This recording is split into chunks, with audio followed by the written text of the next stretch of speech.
السلام علیکم، welcome back to my channel. میں ہوں آپ لوگوں کی رائٹر شازمین مہدی، اور اس وقت آپ موجود ہیں میرے آفیشیل پیج شازمین مہدی ناولز پر۔ سب سے پہلے میں تمام لوگوں کا شکریہ ادا کرنا چاہتی ہوں جنہوں نے پچھلی تمام ایپیسوڈ کو اتنا زیادہ لائک کیا، کمنٹ کیے اور میرے چینل کو سبسکرائب کیا۔ جن لوگوں نے ابھی تک میرے چینل کو سبسکرائب نہیں کیا ہوا، ان سے گزارش ہے کہ پلیز آپ لوگ بھی جلدی سے جائیں اور میرے چینل کو سبسکرائب کر دیں۔ سوری آپ لوگوں کو پیچھے سے تھوڑی آوازیں ڈسٹرب کریں گی، بٹ میں اس وقت لان کے پاس بیٹھی ہوں جس وجہ سے کچھ پرندوں کی آوازیں پیچھے سے آ رہی ہیں۔ مگر ہم ٹائم ضائع کیا بنا ایپیسوڈ کو سٹارٹ کرتے ہیں۔ سزائے عشق، قسط نمبر 8، ناول نگار شازمین مہدی۔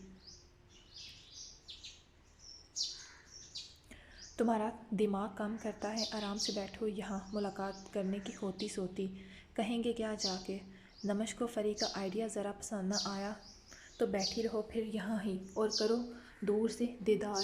چھوٹی مالکن بڑی بی کہہ رہی ہیں کھانا لگ گیا ہے، آ جائیں۔ ارے رضیہ آپ بھی جان سے بولو، ہم کھانا یہیں کھائیں گے۔ جی چھوٹی مالکن۔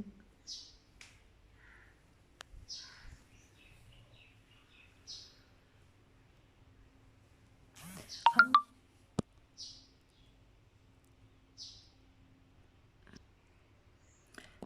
سوری ایک نوٹیفیکیشن کی وجہ سے آپ کو ڈسٹرب ہونا پڑا، بٹ ہم دوبارہ سے ناول کو کنٹینیو کرتے ہیں۔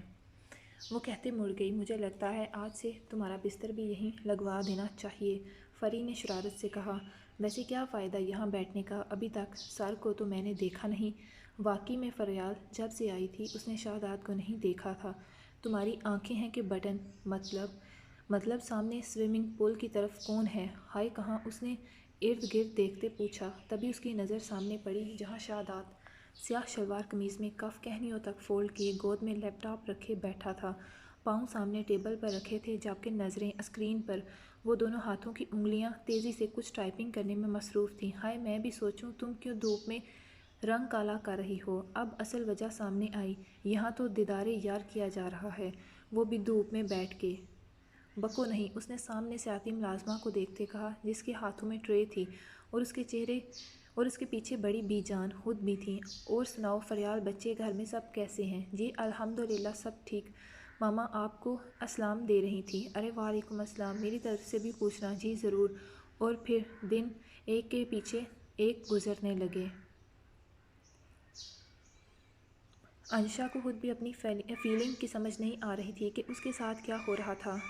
کچھ دن سے اسے ایسا لگ رہا تھا کہ وہ کچھ الگ سا محسوس کر رہی تھی، مگر وہ کیا تھا وہ خود بھی سمجھ نہیں پا رہی تھی۔ ایک الگ بے چینی تھی، ایک الگ سا سرور تھا، مگر وہ کیا تھا اس کی سمجھ سے باہر تھا، اور اب تو اسے اس انجان شخص کا بھی کہیں نہ کہیں انتظار تھا۔ قریباً آج 15 سے 20 دن گزر چکے تھے، مگر اس دن کے بعد اب وہ یہاں نہیں آیا تھا، پر اس کے دل کو کہیں آس تھی اس کے آنے کی، مگر کیوں وہ خود بھی سمجھنے سے قاصر تھی۔ اس دن اسے وہ اتنا تو کہہ چکی تھی کہ وہ آج کے بعد نہ آئے، مگر پتہ نہیں کیوں یہ دل تھا جو اس کے آنے کا انتظار کر رہا تھا۔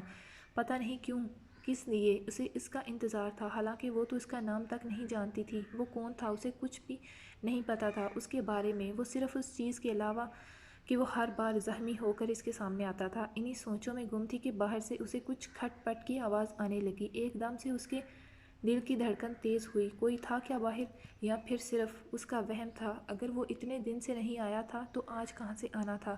لیکن نہیں، اس کے دل نے انکار کیا، نہیں کوئی تو تھا، کیونکہ پردے کے پیچھے سے کسی کا سایہ سا نظر آیا۔ لیکن پھر ساتھ ہی